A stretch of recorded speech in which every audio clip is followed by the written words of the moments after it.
નમસ્તે, મારું નામ ગોહિલ લક્ષ્મી જયેશભાઈ છે. હું બીએલઓનો રોલ ભજવું છું. નમસ્તે, મારું નામ સોલંકી અર્ચના યુવરાજસિંહ છે. હું આજે સંચાલનનો ભાગ ભજવું છું. નમસ્તે, મારું નામ પરમાર કૌશિક સુરેશભાઈ છે. હું આજે રામનો ભાગ ભજવું છું. નમસ્તે, મારું નામ યશસ્વી છે. હું માતાનો ભાગ ભજવું છું. નમસ્તે, મારું નામ પરમાર અર્ચના મહેશભાઈ છે. હું આજે શ્યામનો ભાગ ભજવું છું. નમસ્તે, અમે બધા મતદારો છીએ.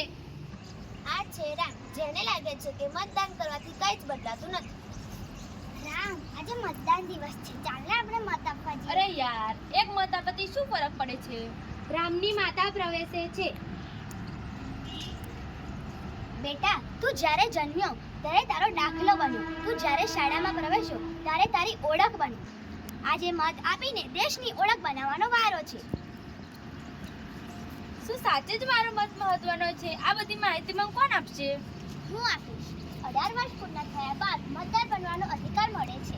નામ નોંધવા માટે ફોર્મ નંબર 6, નામ દૂર કરવા માટે ફોર્મ નંબર 7 અને ભૂલ સુધારવા માટે ફોર્મ નંબર 8 ભરવાનું છે. હું બીએલઓ છું અને મારી પાસે આ તમામ ફોર્મ ઉપલબ્ધ છે. આ લોકશાહીની એક સીડી છે. તો હું મત જરૂર આપીશ. મતદાન નહીં તો પ્રતિનિધિત્વ નહીં, પ્રતિનિધિત્વ નહીં તો વિકાસ નહીં. આવો